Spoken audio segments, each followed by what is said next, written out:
Hello everyone, what's up? Moses here. Today we're talking about the first bow build I made in Path of Exile. This is a raider. Been playing this game for about a year or so now, but bows were never really my thing in all the Diablo games I played before and all the just generally in games I bows is not the first my first choice. Normally it's like casters and then some melee builds and all that kind of stuff, attack skills. But in this case, I finally decided to make a bow character and share it with you guys because the build turned out to be very powerful, quite amazing, and super fast and a lot of fun to play. So yeah, let's start. The build relies on basically two items. We make use of a rare mod on a rare bow, Shaper's bow. These can roll adds cold damage to attacks per 10 dexterity. So as you see, I have almost 1000 dex, um, 3 to 5 per 10 dexterity. This particular bow also rolled the hybrid mod of increased attack speed, chance to deal double damage, and I multi-modded it with, well, as you see, elemental damage with attacks, some cold damage, and increased critical strike chance. And I chose the Imperial bow to add more elemental damage with attacks as an implicit roll on this. 6 linked, crafted, beautiful stuff. Roughly 12 exalted orbs were sunk into this bow. The second item is Hyrri's Demise. It's a new fated unique. Starts off as Hyrri's Bite, and then you get the prophecy dishonorable death, and you kill that one mob. There's a unique mob in part 2 act 6 right after the coast in the mud flats. There's if you guys remember, there's Tukohama there, right? So you need to kill some mob to drop some eye, and that mob that dropped the eye allows you to enter the Tukohama fight, will turn the quiver into Hyrri's Demise. Um, and the good thing about Hyrri's Demise, this is the old Hyrri's Bite, the Hyrri's Demise adds elemental damage per stat points, and it has a nice synergy with the bow that adds cold damage per dexterity. This also adds cold damage per 10 dexterity, and has all attributes, some life. Life per hit is irrelevant here, pretty much. Um, and I finally managed to get an additional arrow to bow attacks, although it is really not necessary. Really, it's not. It's just because, you know, bunch of currency, nothing to do with it. I invested about 30 exalted orbs into this simply because I ended up buying one because I couldn't get one myself, but you know, one costs about 15 exalts, and I ended up just buying one after trying and failing, creating these, you know, corrupted ones. Yeah, it was pretty rough, but you know, decided to just go ahead and buy one at the end. So spending a lot more than I was supposed to, but you know, I could have succeeded and then it would be beautiful, but I did not. So whatever, moving on. So the idea again, the dexterity stacking. So we're stacking as much dexterity as we can on every piece of gear, and also on the body we can get a really nice body with 12% increased dexterity, which is max roll for elder base or elder influenced items.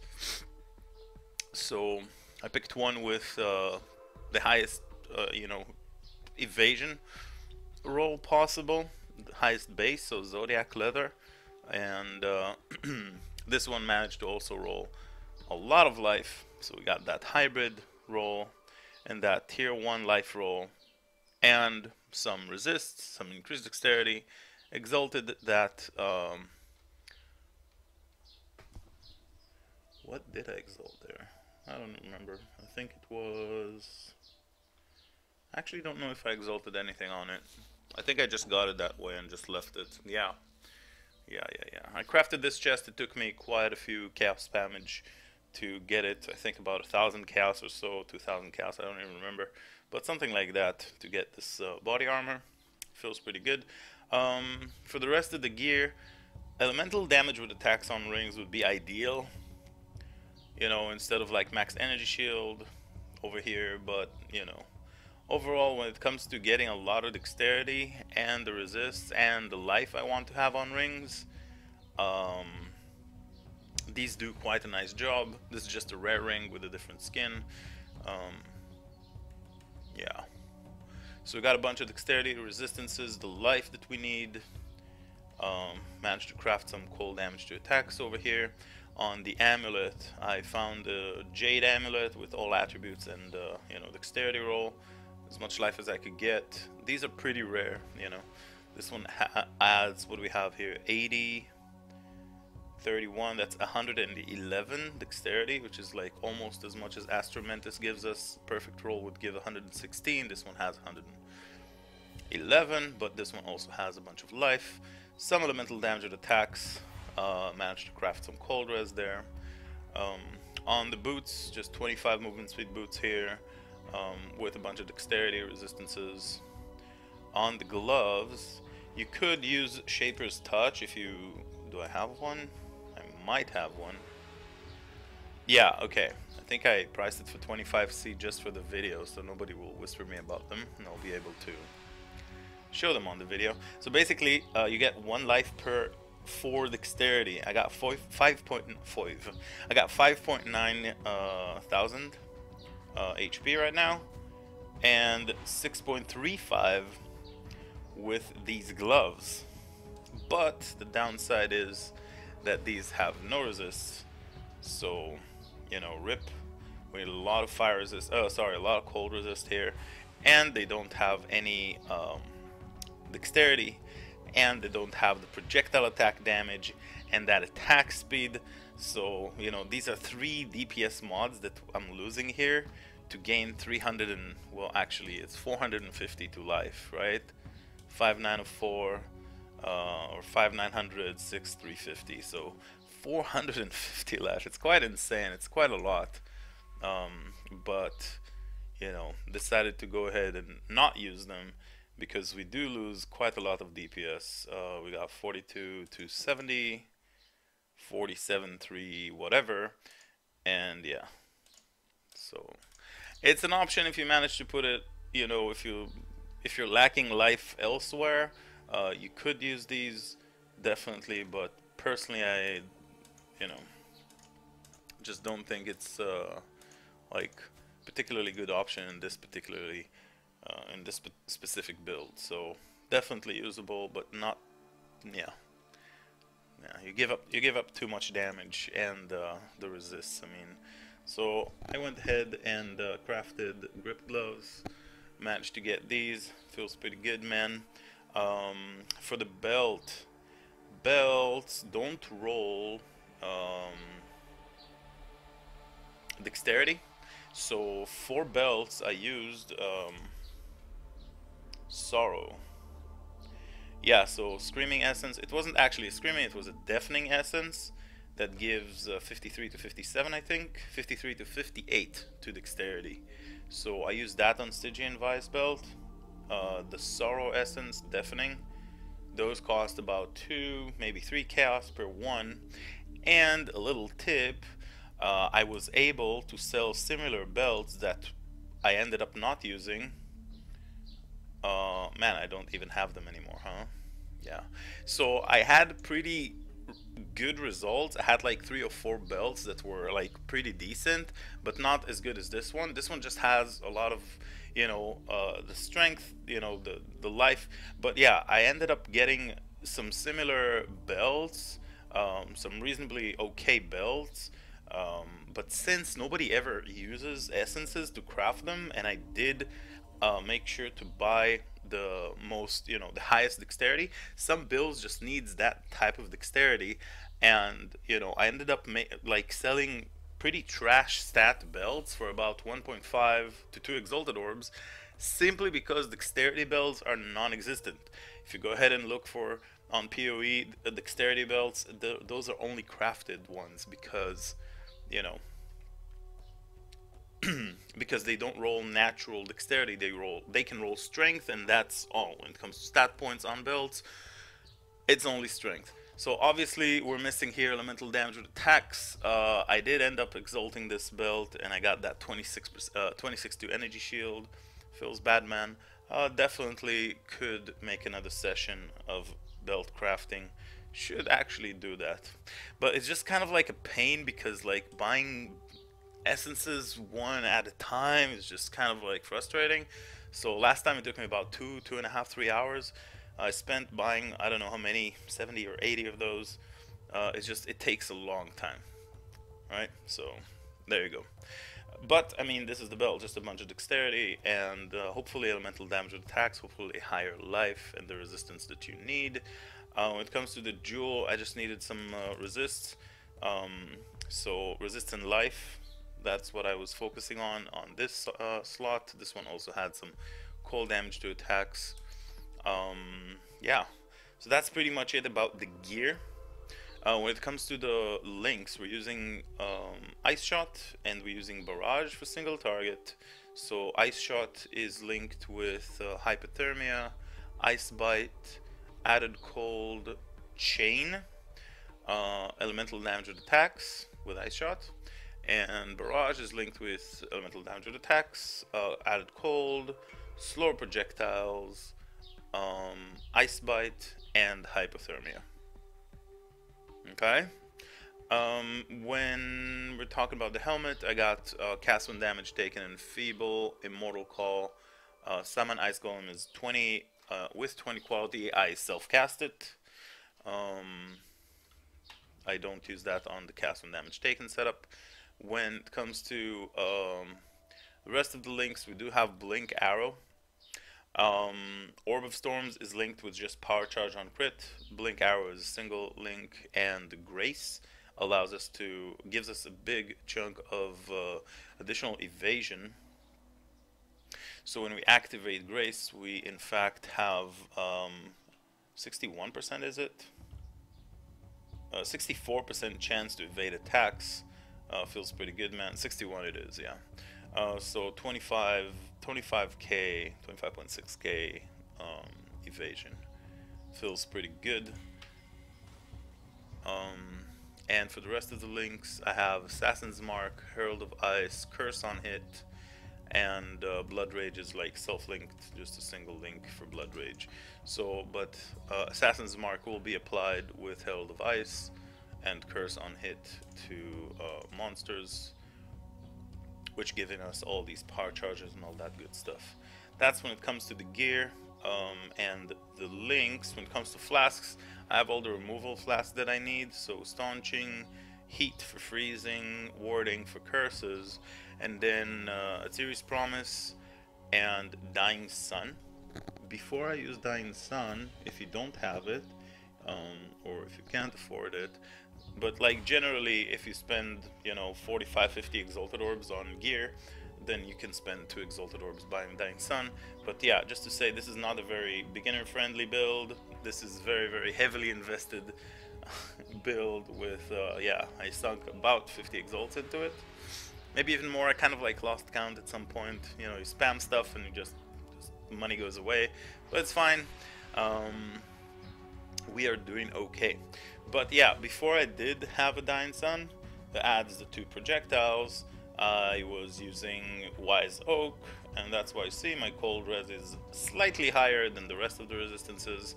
So Wise Oak will penetrate that cold damage I'm dealing to monsters, giving them 15% cold penetration, I believe. Yes, 15%. It runs 10 to 15. So you want to get that 15% of each element of your uncapped elemental resistance, the highest.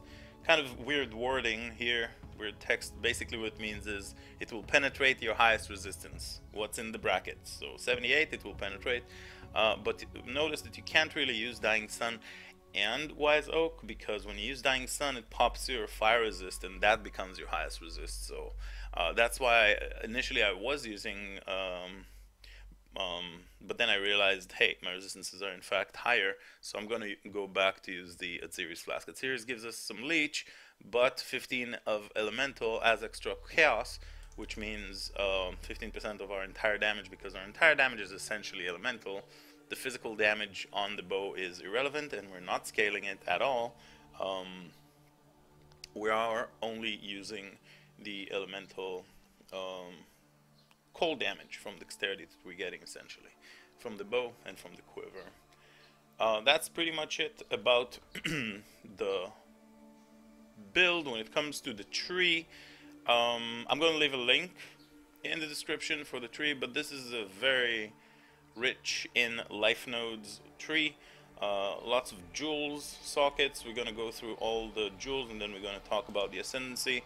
So for the jewels, I use non-abyss jewels because they're pretty bad.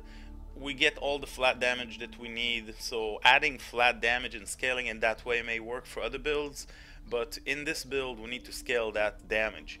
So I get crit multi with elemental skill, crit chance with cold skills, which is a lot of damage. Some projectile speed, kind of irrelevant here. Projectile damage would be better. Increased cold damage would be better. There's a bunch of mods that you can increase elemental damage, but like essentially this jewel gives quite a bit. We got 47k, it's like 1.7, 1.8k DPS, as well as that life. I do favor life above everything. We're dodging a lot of stuff with phase acro, and 26k evasion. But when we do get hit, I like to not get myself one-shotted, because that just feels bad. You're just running around destroying everything, and then some random monster penetrates through the RNG of the dodge mechanic, and then one hits you. So I did opt to get into a high life pool, hence the 6k, and we do have access to even more life nodes as we level up.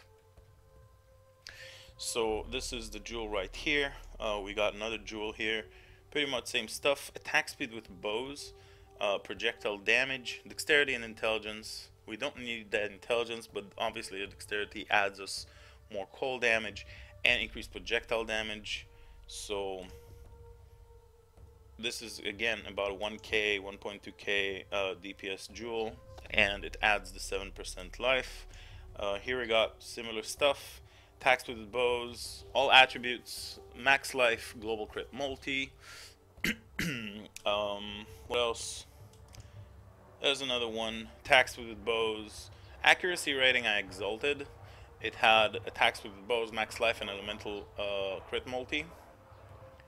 Over here, this one did we look at? Yeah, I exalted here, monocost of skills reduction. Crit multi with elemental, attack speed with bows, and 7% life. So exactly like this one, it was both of them, and then I exalted the accuracy increase and monocost reduction, which is completely irrelevant and unfortunate. But yes, this is when it comes to the jewels. We are Deadeye. Deadeye received some buffs or some changes, and now it has Tailwind with Gathering Winds. I recommend picking up this node as soon as you finish your normal ascendancy. And this node is going to be amazing for all your clear speed and walking through the story. It's going to be rushing through the story. Gathering Winds makes you 10% faster, and each time you use a skill, it increases that effect. So it's pretty good, really nice. As well as evasion while we have Tailwind. So that's 30k that we get here. That's where the 64 comes from, by the way. So every time you use a skill, so even when you activate an aura, that's considered a skill, and you'll get that buff. So Gathering Winds is going to be your first point, and then I guess when it comes to order, really it's up to you. I ended up speccing and respecking. I ended up getting endless munition, removing endless munition. Endless munition is not particularly necessary in this build, actually. The additional arrow is not that relevant because we have the chain from the ascendancy, and it just chains forever, as well as the chain that we get from the chain support that allows chain additional 2 times. So we have 3 chains and more damage on chain from this ascendancy node. So we end up like the additional arrow definitely helps, but it's not particularly necessary. If I were to make this build right now again, knowing what I know, I would pick up Gathering Winds first, then I would go Fast and Deadly, because it reduces the cooldown of Blink Arrow, which makes it like super quick. We're just gonna be running around and using the we're gonna be able to move so quickly with just the flasks, and occasionally killing stuff and just teleporting away and all that stuff. So it's very good. So if I were to make the build again, that's what I would start: Gathering Winds, and then Fast and Deadly, and then move on to Far Shot and Ricochet at Uber Lab. That's what I would do. Yeah. All right, so that's pretty much the build. Talked about everything. It's a lot of fun. Let's go ahead and kill a map. We got it. It's a tier 12. What do we have here? Some extra crit. But nothing insane other than that. Some extra crit and harbingers and whatever. So you turn on your blood rage, you start running around, everything gets dead basically. I just dodged a bullet there with that bullet. Yeah. With the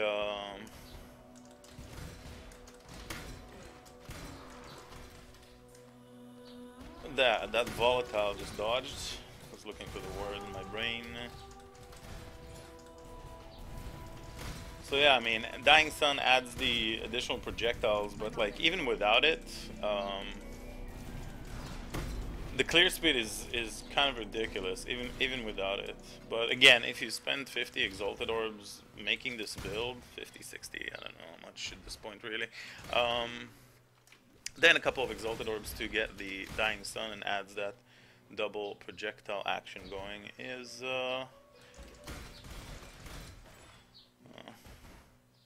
pocket change. What's the word to that? It's pretty. That's the cheap part of the build. Now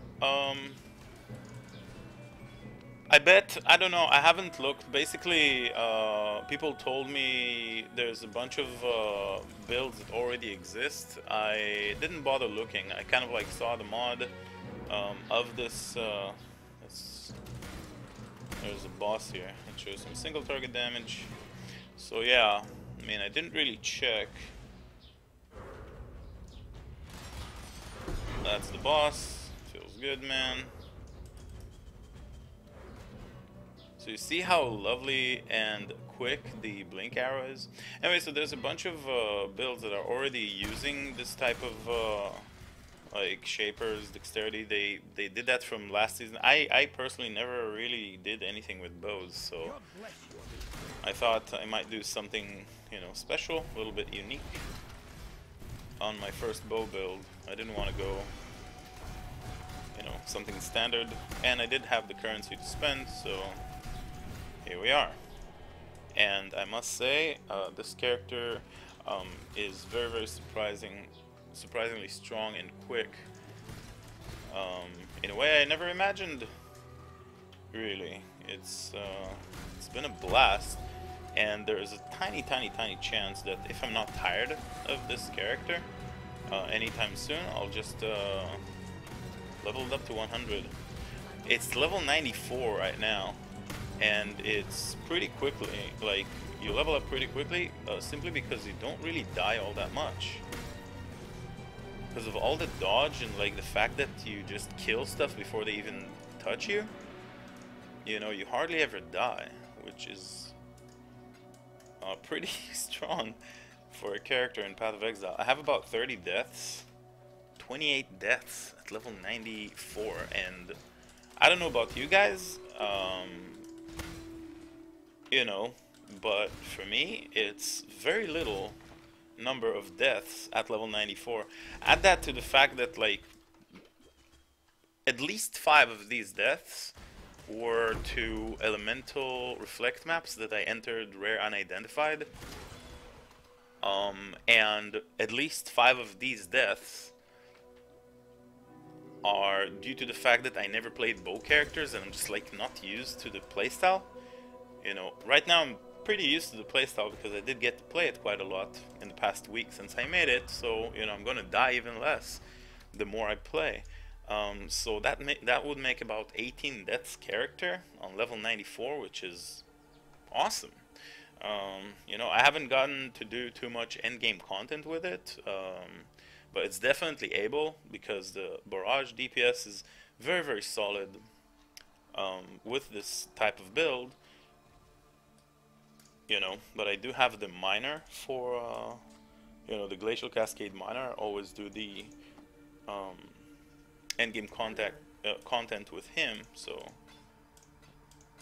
I never really got to do too much with this character. It's more about experience, farming maps, grinding, and all that stuff, but it definitely has endgame capabilities if that's what you want to do with this type of character. Having that said, this will be the build. That's the video. I hope you guys enjoyed it. I'm streaming almost every day on Twitch. You guys are more than welcome to come and hang out. If you have any questions, come over to my Twitch channel. I'm pretty available. Feel free to ask me there. I normally don't, you know, I mean, I do read YouTube comments and stuff, but I, like, you know, YouTube is kind of less of a thing for me. It's just to kind of like add a bookmark to the stuff that I do in video games. You know, it's kind of like add a note. This is what I did here, there. These are the builds I used. And it's kind of nice, you know, nice thing to have. You know, to have like the history of what we did.